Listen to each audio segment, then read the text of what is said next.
selalu ada jawaban. Dipandu oleh Yohana Margareta.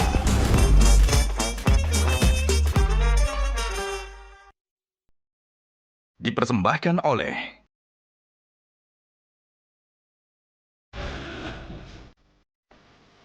Panelis kita hari ini. Nggak berani ya pemerintah langsung aja kasih aturan. Sudah pernah berangkat haji nggak boleh lagi. Jadi nggak usah ada waktu tunggu. Yang terpilih dari yang dua syarikat ini bukan terlibat dalam kartel tadi kan? Prabowo membuat kementerian ini, saya tadinya berpikir ini ngada-ngada nih. Pemalsuan mahram itu dilakukan loh. Ada yang masukkan misalnya suami istri, istrinya sudah meninggal, kemudian supaya bisa berangkat, ada orang yang pura-pura jadi istrinya. Penyumbang kematian tertinggi terkait ibadah haji itu Indonesia. Tapi kemudian kita berhadapan dengan doktrin kalau meninggal di Saudi itu pasti masuk surga.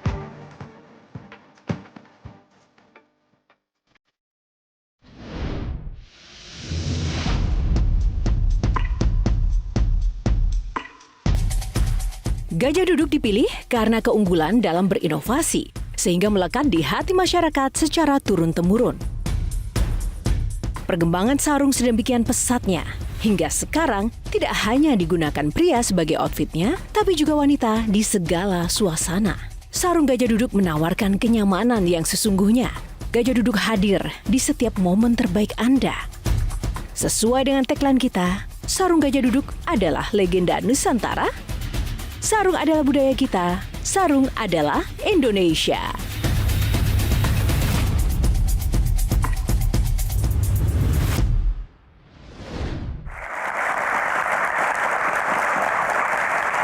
Selamat malam pemirsa, kembali lagi di Q&A karena setiap pertanyaan selalu ada jawaban.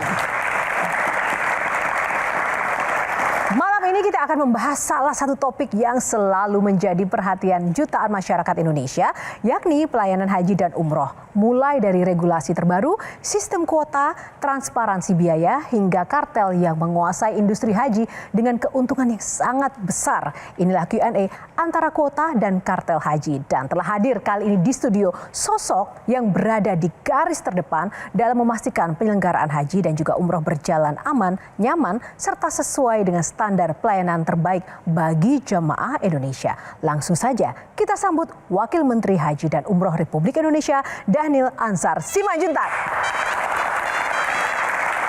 Tepuk tangannya boleh lebih meriah lagi. Halo Bang Dhanil, apa kabar? Assalamualaikum. Waalaikumsalam, apa kabar malam ini? Baik, alhamdulillah Mbak Yana. Terima kasih sudah berkenan hadir di Q&A. Sama-sama. Saya perkenalkan dulu panelis yang nanti juga akan berbincang dengan Mbak Dhanil. Mungkin Orang sudah ternama kenal dong. sosok tiga ini. Yang pertama kita berikan tepuk tangan untuk Kang Maman. Ya. One and only Henry Satrio, abang kita. Masya Allah, ada Bang David Kalik. Dan tak lupa Bang Dhanil, spesial untuk Bang Dhanil malam ini ada teman-teman mahasiswa dari Jakarta. Tepuk tangan. Sebelum nanti saya persilahkan duduk, Bang Dhanil harus menjawab pertanyaan yang saya akan berikan sebagai kunci untuk bisa duduk atau tidak. Oh gitu? Oh iya, Kalau harus. nggak bisa jawab, pulang. Pulang. Bang Dhanil, jadi saya akan menyebutkan beberapa kata. Nah, per kata ini Bang Dhanil harus menyebutkan satu kata yang terlintas ketika mendengar kata yang saya akan sebutkan. Satu kata saja dengan sangat cepat. Siap Bang Dhanil? Oke. Kuota. Harus adil. Adil. Rakyat. Berpihak. Media sosial. Ruwet. Metro TV. Surya Paloh. Prabowo Subianto. Demi Indonesia. Indonesia. Maju. Maju. Tepuk tangan. Silakan boleh. Nah, Bang Dhanil, satu kata yang menggambarkan Bang Dhanil pada hari ini. Satu kata saja.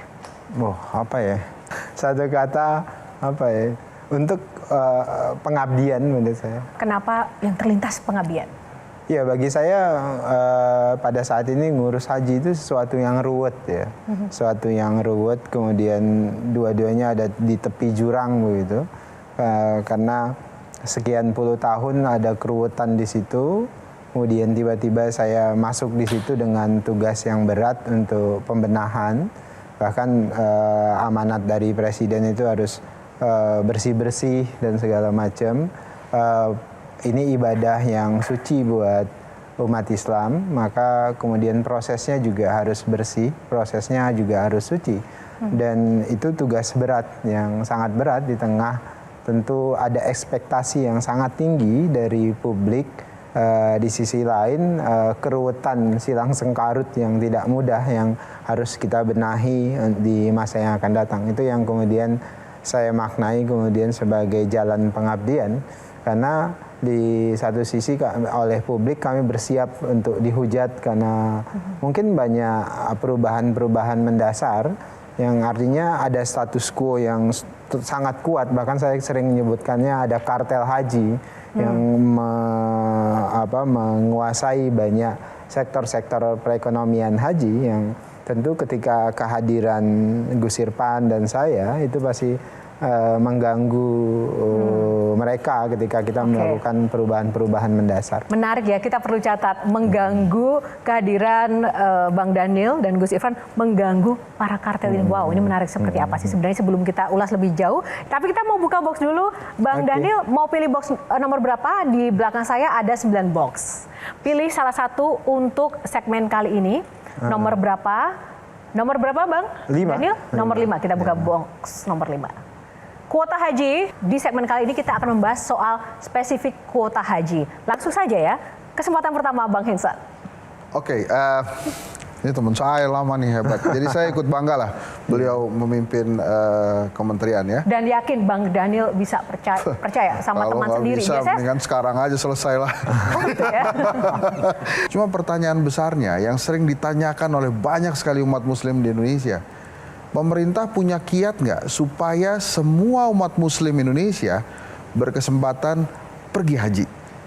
Semuanya kan, kalau yang naik haji bila mampu itu yang punya uang ya gampang lah ngatur, yang punya duit kan tinggal diatur-atur, kamu kapan ya, kamu tahun depan, kamu 2 tahun lagi, itu bisa. Tapi yang nggak punya uang ini kan pasti juga pengen berangkat haji, itu gimana? Iya, secara syariat kan jelas ya bahwasannya naik haji itu bagi yang mampu, istitoah katanya, istitoah kesehatannya, istitoah finansialnya, istitoah macam-macam semuanya. Kedua, kuota haji itu terbatas. Terbatas itu adalah maknanya Arab Saudi itu menyediakan kuota untuk seluruh dunia itu 2 juta, kapasitasnya 2 juta. Yang ngantri di Indonesia sekarang itu ada 5,4 juta orang. 5,4 juta di seluruh dunia itu jauh lebih besar. Artinya kalau dihitung dari total umat Islam misalnya mau ngantri bisa 100 jutaan. Dan kuota yang diberikan Saudi ke kita itu rata-rata 221 ribu. Jadi kalau dibagikan misalnya 221 ribu per tahun kepada 5,4 juta orang itu rata-rata bisa di atas 25 tahun sampai dengan 30 tahun ngantrinya. Kenapa kemudian antriannya begitu panjang? Salah satu permasalahannya karena kuota Saudi yang terbatas, maka harus ngantri begitu. Nah, itulah kiatnya apa yang harus kita lakukan sebenarnya. Tadinya antriannya ini sangat tidak berkeadilan. Kuota haji yang 5,4 itu. Ada yang daerah yang ngantri, misalnya daerah Kang Maman itu Sulawesi Selatan, Bantaeng itu bisa 48 tahun. Ngantrinya. Ketika Anda daftar 48 tahun. Tapi ada juga yang cepat. Yang ada yang 15 tahun misalnya di Bengkulu, itu ngantrinya cuma 15 tahun. Tapi sudah ada negosiasi dengan Arab Saudi tidak? Bukan, masalahnya bukan di situ. Masalahnya kuota itu adalah dia ngantri, masalah ngantrinya itu adalah gimana caranya supaya seluruh Indonesia tidak ada disparitas yang terlalu tinggi itu. Makanya kemudian kita merubah pola antrian supaya polanya itu berkeadilan di seluruh Indonesia. Jadi orang yang dari Aceh sampai dengan orang di Papua antriannya sama. Makanya kemudian yang 48 tahun tadi kita hitung pakai hitungan lama antrian, pakai jumlah antrian, tidak lagi pakai jumlah penduduk Islam. Itu kemudian turun dia, Mbak. Yang 48 tahun jadi turun. Kemudian yang di sini nih, yang 13 tahun, 15 tahun jadi naik, jadi sama rata. Tapi ada di trade off-nya kalau dalam kebijakan publik. Trade off-nya apa? Yang turun lama antriannya itu senang, tapi yang di sini marah karena dia jadi lama ngantrinya. Tapi itulah cara kita untuk memastikan adil untuk semuanya. Karena selama ini disparitasnya terlalu tinggi. Nah, apakah ada cara lain untuk antrian makin pendek? Ada, yaitu tambah kuota kita dari Saudi. Nah, pemerintah Saudi memang berencana untuk meningkatkan kapasitas daya tampung di Tanah Haram. Yang tadinya daya tampung 2 juta, mereka berencana 2030 bisa nampung 5 juta. Kalau mereka berencana tampung 5 juta, itu kuota kita bisa bertambah 100%. Bisa 500 ribuan. Pertanyaan berikutnya adalah, 500 ribuan kalau kuota kita bertambah, keuangan haji kita siap enggak? Kenapa? Karena keuangan haji kita itu dikelola oleh badan khusus yang namanya Badan Pengelola Keuangan Haji, BPKH namanya. Nah, itu uang setoran jamaah di awal ketika mereka mau mendaftar, itu distorkan ke situ. Nah, BPKH kita ketika nanti misalnya nambah 100%, itu berarti nambah dana istilah quote and quote ya, di tanda kutip, itu talangan untuk menambah dana haji, itu berarti naik juga 100%. Nah, itu akan berdampak terhadap keuangan haji kita. Saya kalau menjelaskan ini, Mbak Yona, harus panjang. Jadi kenapa? Karena publik perlu detail terkait dengan hal ini. Makanya saya selalu sebutkan literasi haji itu dibutuhkan, Bang Hensat.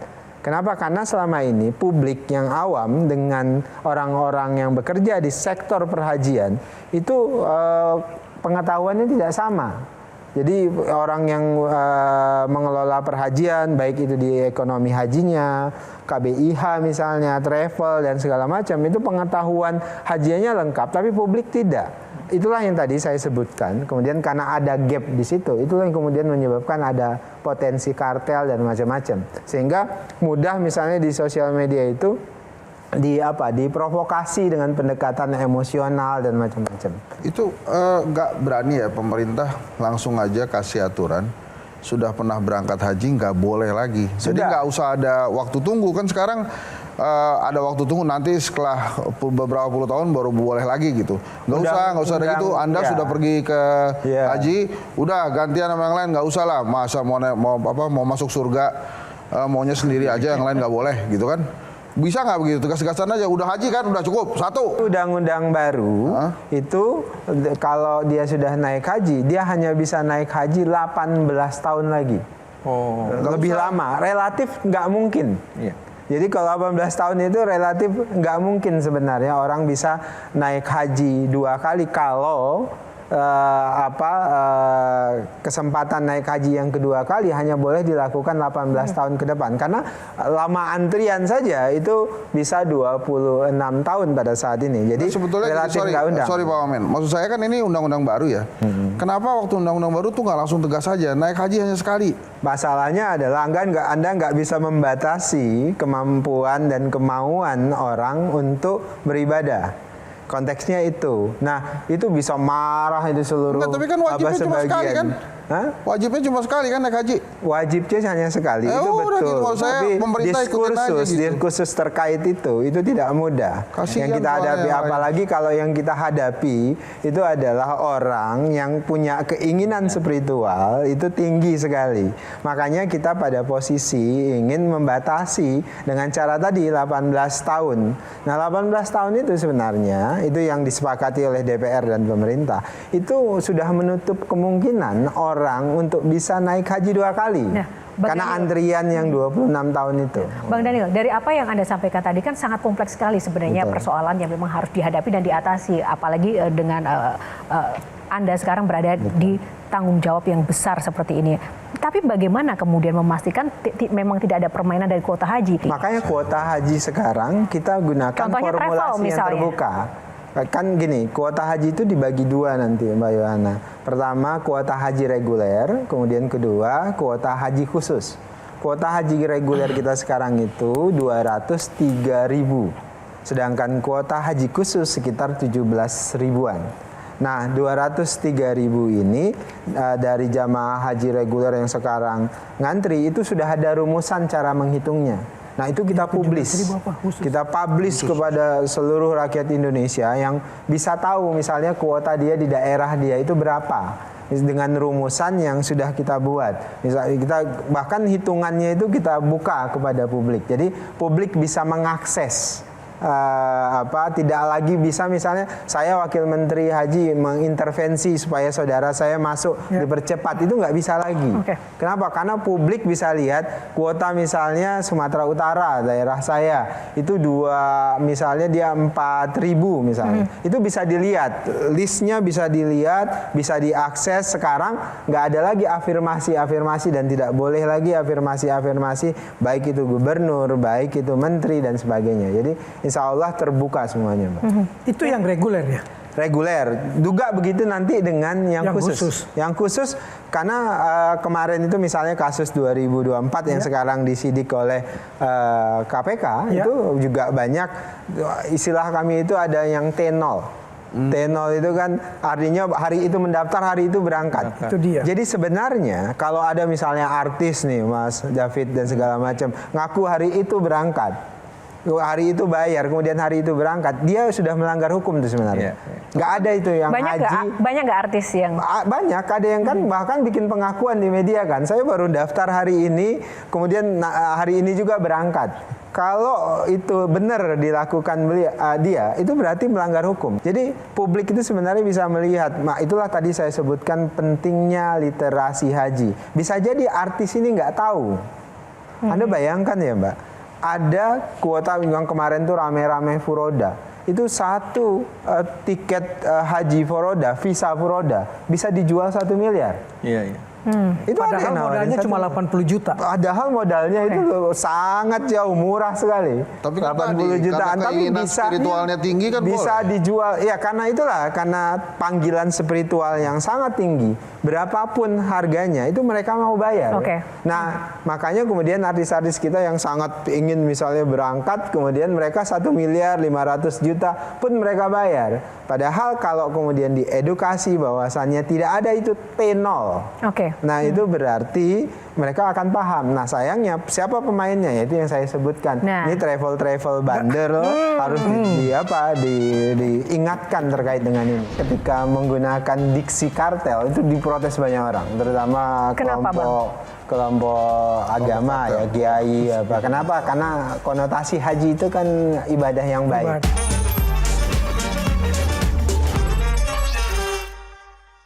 Dipersembahkan oleh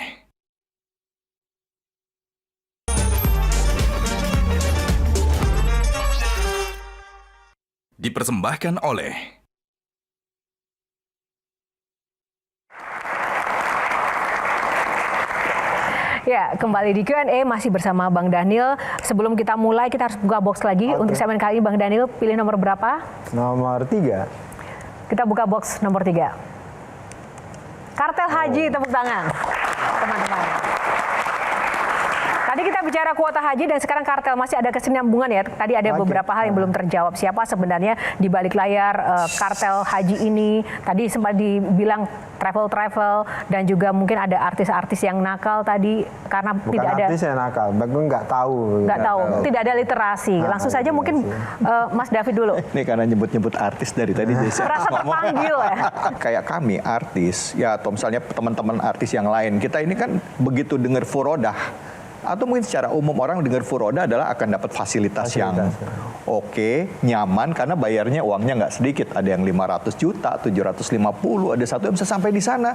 Fasilitasnya nothing, mereka nggak dapat apa-apa, bahkan tasnya pun nggak dapat. Nggak sedikit yang seperti itu. Apa yang dilakukan oleh Kementerian Haji dalam hal ini, mungkin ada hubungannya juga dengan kartel yang tema kita ini. Apakah ini juga bagian dari kartel dan bagaimana menyikapinya untuk bisa memberantas ini supaya tidak terjadi lagi seperti itu, Pak Wamen? Dan tambahan, siapa sih sebenarnya kartel itu? Tolong ungkapkan di sini. Mbak Yohana, saya sebelum menjawab Mas David tadi, saya ketika menggunakan diksi kartel itu diprotes banyak orang, terutama kelompok agama ya, kiai apa. Kenapa? Karena konotasi haji itu kan ibadah yang baik. Tapi kemudian saya dekatkan dengan istilah kartel gitu. Sebenarnya itu ungkapan emosi. Kok ada orang yang harusnya mengurusi sesuatu yang suci, tapi berlaku kotor, itu emosional, Mbak. Makanya kemudian saya menggunakan istilah kartel haji saya bilang. Tapi bukan bermaksud untuk kemudian mengkonotasikan di haji itu ada keburukan di situ. Ibadahnya ini ibadah suci, tapi sayangnya dikotori oleh orang-orang yang bermain di circle perhajian itu dengan cara-cara yang kotor, ngambil keuntungan. Agama dijadikan komoditas oleh mereka. Ini kan komoditas spiritual, kemudian itu dimaterialisasi dengan cara-cara tidak masuk akal. Nah, itulah yang kemudian saya sebut ini kartel haji kok. Maksudnya orang-orang ini tega menjual agama dalam tanda kutip untuk kepentingan pribadi dan kelompok mereka. Jadi wakil menteri haji itu, Gus Irfan dan saya ngurus haji itu, saudara kami nggak nambah, Mbak. Malah musuh kami nambah. Jawabannya sederhana saja. Misalnya Mbak, saudara saya minta tolong supaya antriannya jangan sesuai nunggu 10 tahun, supaya 5 tahun, 20 tahun. Pasti saya jawab nggak bisa. Pasti dia akan bilang saya, nggak guna saya punya saudara wakil menteri haji. Misalnya orang organisasi saya atau siapapun begitu, itu minta ke saya, pasti saya dan Gus Irfan jawab nggak bisa. Akhirnya apa, Mbak? Kami disebut sombong lah, kami disebut apa, dan upaya-upaya semua yang kami lakukan untuk perbaikan itu justru menambah kami dijauhi oleh orang-orang yang selama ini dekat dengan kami. Itu kami alami pada saat ini. Nah, terkait dengan misalnya furoda, kan furoda hari ini sejak kemarin, sejak tahun yang lalu itu udah tidak ada lagi. Kenapa? Arab Saudi, pemerintah kerajaan Arab Saudi mengindikasikan ada komodifikasi atau furoda ini jadi komoditas. Sebenarnya ada Arab Saudi itu mengeluarkan namanya visa mujamalah. Mujamalah itu undangan. Jadi orang-orang tertentu yang diundang oleh pemerintah kerajaan Saudi. Dan itu bisa siapapun. Misalnya tukang sapu jalanan yang Arab Saudi ingin memberikan apresiasi ke mereka, itu diundang, Mbak. Visanya, biayanya itu diundang. Mereka menjadi tamu raja istilahnya. Nah, furoda itu dia khusus memang, tapi kemudian oleh beberapa pihak di sini itu diperdagangkan dengan cara yang tidak rasional. Nah, itu yang kemudian muncul T0 tadi, orang yang beli langsung Nah, bahkan yang lebih tragis misalnya di reguler orangnya meninggal. Tapi kemudian orang yang meninggal itu tadi itu dipanggil-panggil nggak datang-datang, hari warisnya nggak datang. Nah, itu dijual. Itu banyak, dan itu kan jadi temuannya KPK hari ini, banyak sekali temuan-temuan KPK. Nah, makanya kemudian terjadilah kemudian fasilitas yang mereka dapatkan di Arafah, di Mina itu tidak sesuai. Inilah yang kami hari ini kami mulai tertibkan, tapi terus terang Bang David, ini nggak mudah. Kami pasti dihadapkan dengan tantangan sabotase misalnya. Kalau saya sebut kartel besar itu kan pasti melibatkan banyak orang ya, Mbak. Saya nggak mau tunjuk hidung, tapi yang jelas kami di hari-hari ini dihadapkan dengan fakta itu. Nggak mudah bagi kami. Nah, oleh sebab itu sekarang komitmen untuk memperbaiki ini bareng-bareng itu kami butuh dukungan publik. Karena sekarang misalnya Mbak, tadi kenapa sosial media saya bilang ruwet. itu mendesain supaya sosial media emosinya diaduk-aduk terkait dengan haji itu mudah sekali, Mbak. Jadi sesuatu yang benar kami lakukan itu bisa dipersalahkan. Jadi siapa? Kartel haji itu jelas. Sekarang misalnya sedang disidik oleh KPK, kan sudah jelas itu prosesnya. Nah mereka yang terlibat di itu dalam dari hulu sampai hilir sendiri. itu ada, Mbak. Jadi makanya kami mulai proses persiapan haji itu dari hulu sampai hilir. Setiap proses itu kami temukan bermasalah. Misalnya penetapan kuota ada masalahnya, ada potensi rente di situ istilah kami. Nah itu istilah rente itu, posisi rente itu ya jual kuota, tadi furoda, tadi misalnya kuota reguler misalnya diperjualbelikan, kuota khusus diperjualbelikan, ada pergantian mahram, pemalsuan mahram, Mbak. Itu dilakukan loh. Ada yang malsukan misalnya suami istri, istrinya sudah meninggal, kemudian supaya bisa berangkat, ada orang yang pura-pura jadi istrinya. Diberangkatkan, Mas. Padahal nggak suami istri, nanti bisa tiba-tiba dia punya buku nikah, buku apa, tapi kemudian diberangkatkan. Wow. Nah, itu terjadi. Apa value dari Value itu ibadah karena itu? semangat tadi, karena dorongan spiritualitas yang luar biasa, yang ini harus umat dididik dengan cara yang benar, bahwasannya untuk beribadah Harus yang dengan yang benar, yang suci, itu harus dengan cara yang benar, yang cara asana. Ini pengalaman kami ya, sering kali itu main salah-salahan Pak Wamen. Iya, betul. Artinya begini, pada saat ada kejadian di sana, semua menyalahkan muasasahnya karena tidak komit dengan negara. Sekarang syarikah. Ya, syarikah ya. Akhirnya dari mulai menyalahkan lembaga yang ada di situ, negara yang di sana tidak tanggung jawab, sampai akhirnya menyalahkan Tuhan.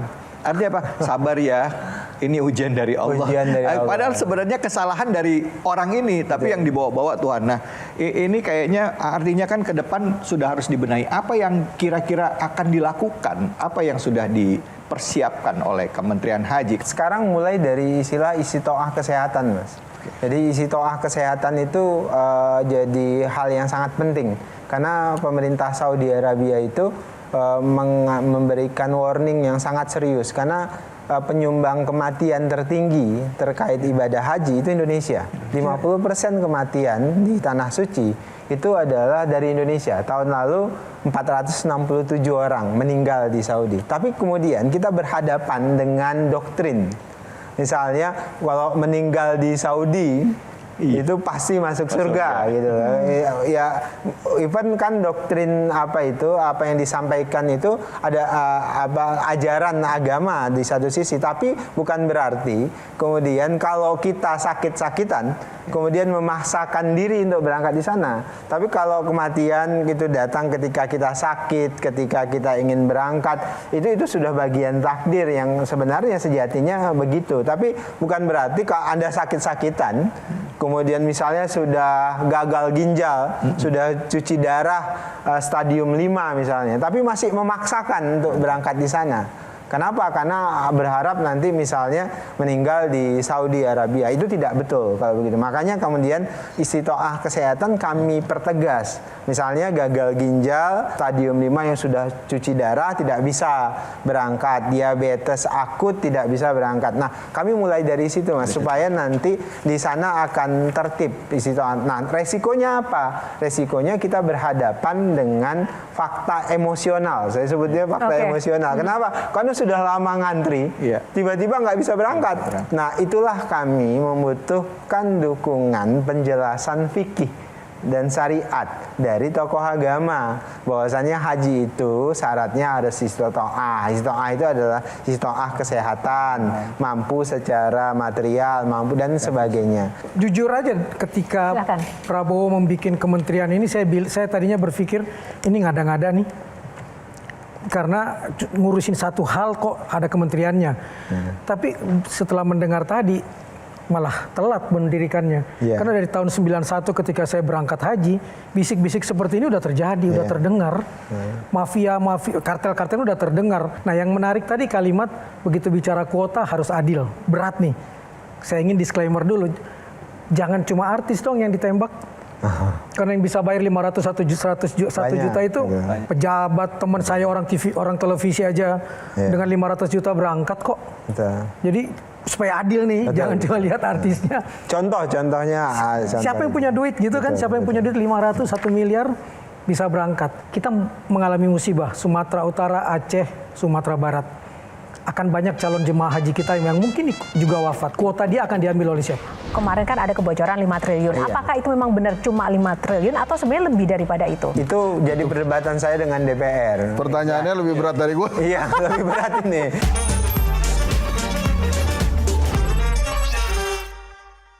Dipersembahkan oleh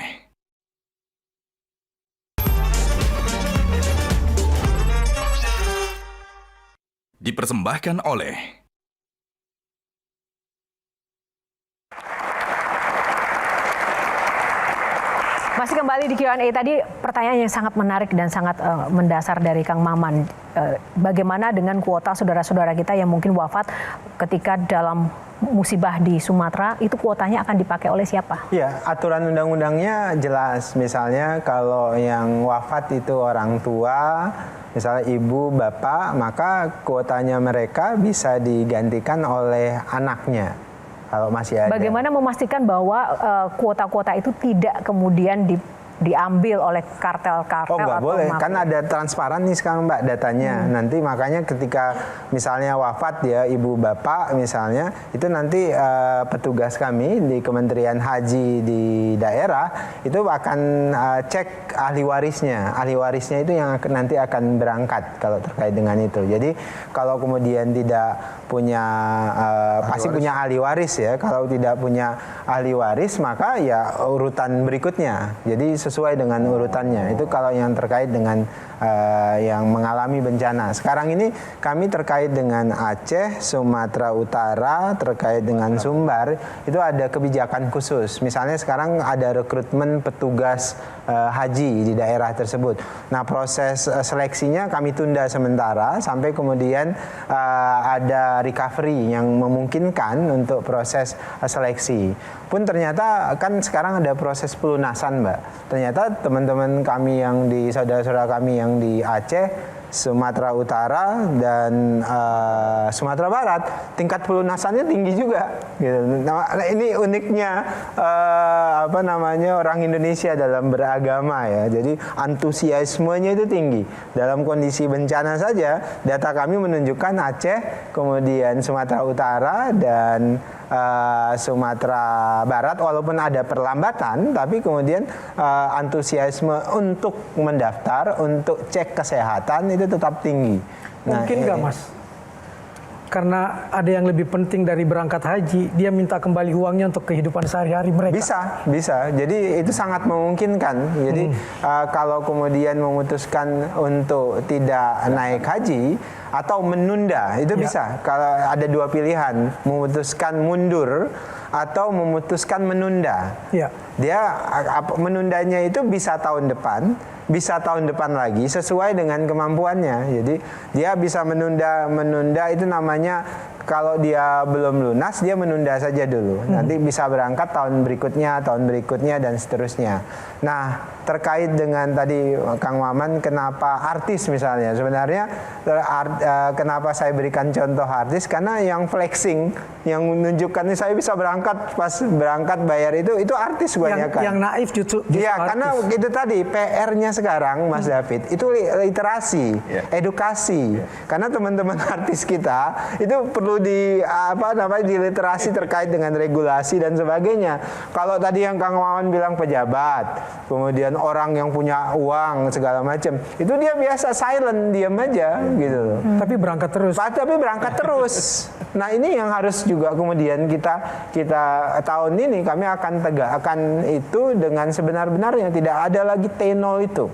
Termasuk petugas haji, Mas? Kalau petugas haji dia memang diseleksi, Kang Maman. Yang sudah jadi petugas haji tahun ini, tahun depan boleh berangkat lagi? Nah itu terkait misalnya ya, kalau petugas haji itu kan batasnya 3 kali, Kang Maman. Hanya boleh 3 Ada kali. 3 kali. Karena petugas haji itu kita butuhkan mereka yang memang kenal medan. Tapi dijamin nggak ada titipan seperti Mas Daniel? Itu pertanyaan di daerah yang pertanyaan yang sekarang itu kami sedang upayakan memastikan petugas haji itu bukan orang-orang yang nebeng naik haji. Jadi kami ingin pastikan petugas haji itu benar-benar didedikasikan menjadi petugas haji. Makanya Kang Maman, petugas haji tahun ini itu masuk barak nanti. Jadi mereka setelah ikut tes CAT nanti ada sekitar lebih dari 3.000-an orang yang jadi petugas haji itu masuk barak selama 3 minggu. Kami bekali mereka pertama dengan kapasitas fisik bonding. Kami ingin pastikan mereka sebagai petugas yang bonding satu dengan lainnya sehingga bisa koordinasi dengan baik. Kemudian kedua bahasa Arab dasar, bahasa Arab yang dasar-dasar saja. Kemudian yang ketiga fikih dasar haji. Karena mau dia petugas kesehatan, mau dia linjam itu keamanan, itu kadang-kadang tetap ditanyai oleh jamaah secara fikihnya gitu. Bang Daniel, selain masalah kuota tadi, kan harapannya tahun ini bisa rapi. Kalau masalah anggaran sendiri bagaimana? Karena kita tahu kemarin kan ada kebocoran 5 triliun. Apakah itu memang benar cuma 5 triliun atau sebenarnya lebih daripada itu? Itu jadi perdebatan saya dengan DPR. Pertanyaannya lebih berat dari gue. Iya, lebih berat ini. Itu perdebatan saya DPR. Masa di anggaran, jadi begini Mbak Yohana, jadi anggaran penyelenggaraan haji itu hampir 18 triliun. Penyelenggaraannya itu uang jamaah yang membiayai penyelenggaraan haji. Kemudian APBN itu membiayai Kementerian Haji. Nah jadi kayak petugas tadi ke Kang Maman bilang itu dibiayai oleh APBN. Ya, penyelenggaraan haji ini proses persiapan haji semuanya. Nah yang saya sebut ada bocor 5 triliun itu di seluruh ekosistemnya. Jadi bukan hanya di 18 triliun itu. Jadi di seluruh ekosistem. Kementerian Investasi menyebutkan ekosistem ekonomi haji itu setahun itu sekitar 40 triliunan. Jadi perputaran jamaah umroh kita, Mbak, jangan lupa loh, paling besar itu jamaah umroh. Haji itu setahun hanya 200 ribuan. Jamaah umroh setahun menurut data Kementerian Kedubes Saudi Arabia setahun 2,6 juta. Itu nilainya besar sekali. Jadi ekosistemnya besar sekali. Jadi kebocoran yang saya maksud itu di semua ekosistem ekonomi perhajian. Nah, bagaimana caranya? Kami pertama tentu harus fokus dulu di dana 18 triliun itu, di penyelenggaraan. Apa yang kami lakukan? Semua proses pengadaan persiapan haji itu harus transparan. Misalnya yang sempat rame-rame, syarikah. Penetapan syarikah yang tadinya itu 8 syarikah, tahun lalu itu 8 syarikah.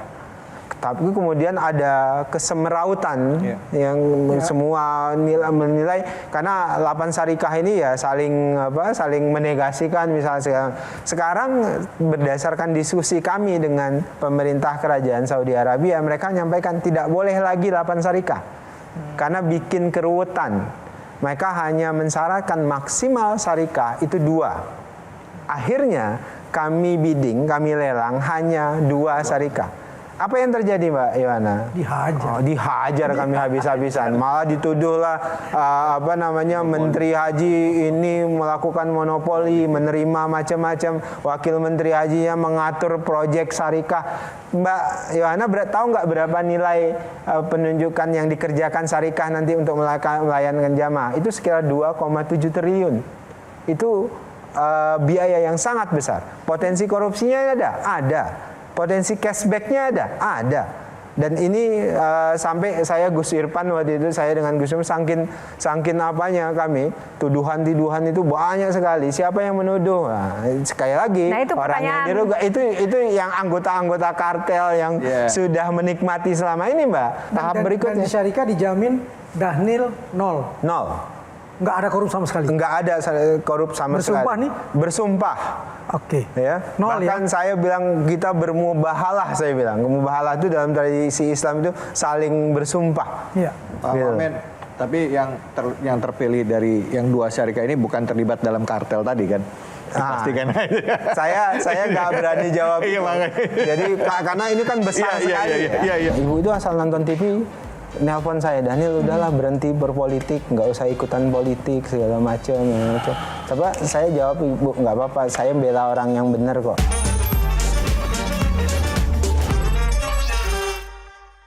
Dipersembahkan oleh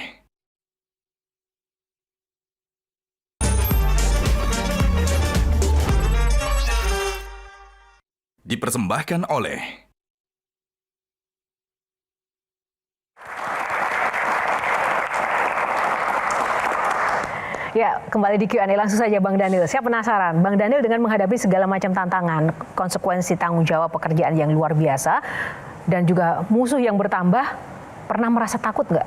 Takut, Mbak. Takut? Apa yang paling ditakutkan?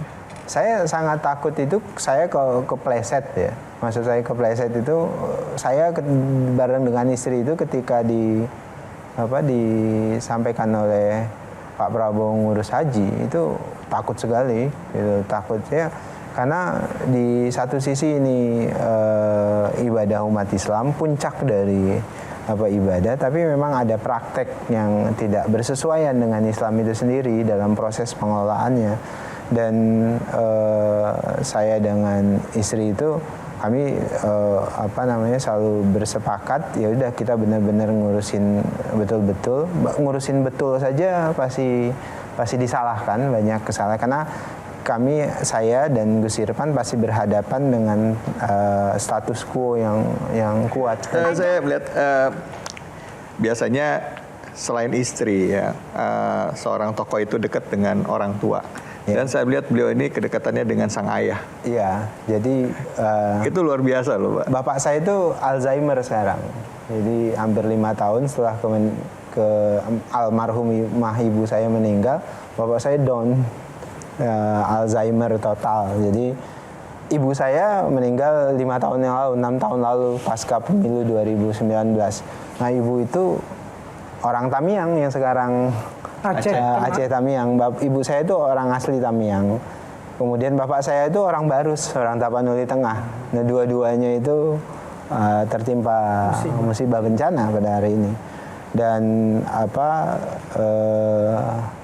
ibu saya itu pendidikannya nggak tinggi, Mbak. Pendidikannya itu cuma SMP di Al-Wasliyah dulu. Kemudian tapi ibu saya itu, saya sering sebut beliau itu nasehatnya itu nasehat dalam diam. Jadi bapak saya itu orang Batak. Terus saya ingat sekali bapak saya itu orang Batak, patriarki sekali. Kemudian orang Batak tuh cenderung kasar gitu. Tapi ibu saya melewatinya dengan luar biasa. Makanya ketika ibu meninggal, bapak itu langsung linglung gitu loh, karena dia bingung gitu. Dan ibu saya pada masa tadi proses di 2019 kriminalisasi itu selalu nonton TV, Mbak. Dan beliau itu memang lagi sakit-sakitan, lagi diabetes akut segala macam.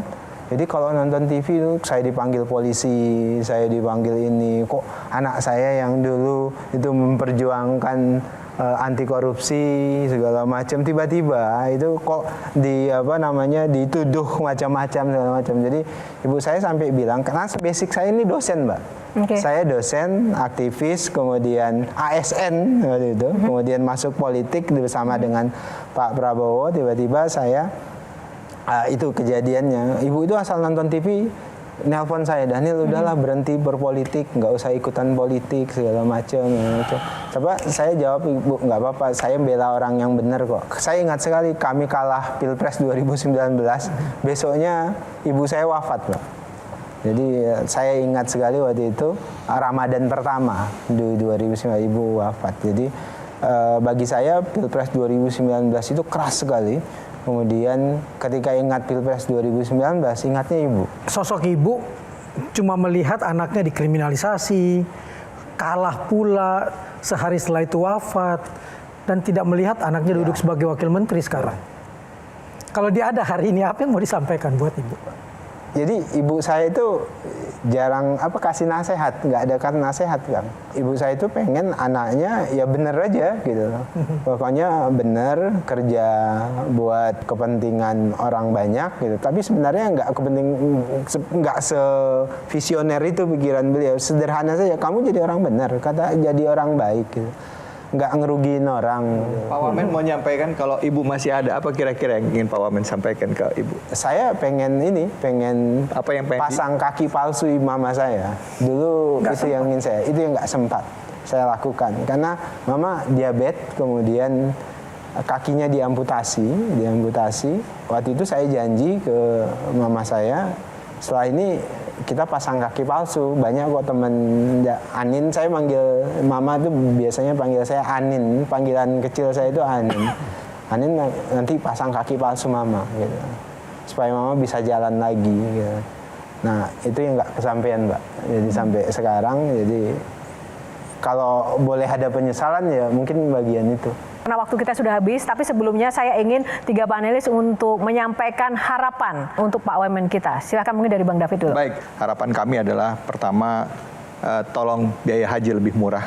Kedua, pelayanan untuk haji di sana lebih diperbaiki supaya tidak banyak yang terlantar. Dan saya yakin karena saya kenal Pak Wamen, punya komitmen dan dedikasi, begitu juga dengan Gus Irfan. Semoga Allah melindungi dan menjadikan haji tahun ini jadi lebih baik dibandingkan dengan sebelumnya. Amin. Itu harapan kami. Bang Vincent.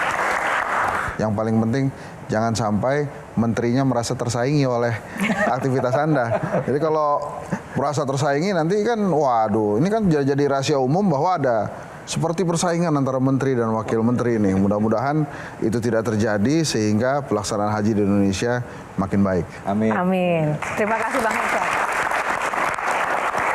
Saya menggarisbawahi tadi, ini pekerjaan mulia, pekerjaan suci, ibadah. Tapi ada orang-orang busuk yang mengganggu di dalamnya. Saya tidak mau Daniel Ansar ada di bagian yang busuk itu supaya ibu bahagia nanti di sana. Amin. Teman-teman terima kasih, pemirsa terima kasih, bintang tamu kita Bang Daniel dan 3 panelis kita luar biasa terima kasih. Dan untuk Anda pemirsa yang menyaksikan episode Q&A kali ini, semoga dapat memberikan inspirasi dan insight bagi Anda dimanapun Anda berada ya saat ini menyaksikan Q&A. Dan tak lupa kami juga mengucapkan terima kasih yang sebesar-besarnya untuk Sarung Gajah Duduk, legenda Nusantara yang ada tulisan Arabnya yang sudah menyiapkan busana yang saya kenakan pada malam hari ini. Kita akan berjumpa lagi di episode Q&A yang inspiratif lainnya. Saya Yohana Margareta undur diri mewakili tim yang bertugas. Dan jangan lupa, setiap pertanyaan selalu ada jawaban. Sampai jumpa lagi. Metro TV. Pertanyaan selalu ada jawaban. Dipandu oleh Yohana Margareta.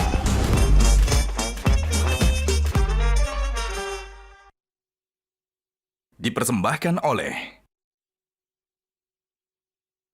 Jelajahi cara baru mendapatkan informasi. Download Metro TV Extend sekarang.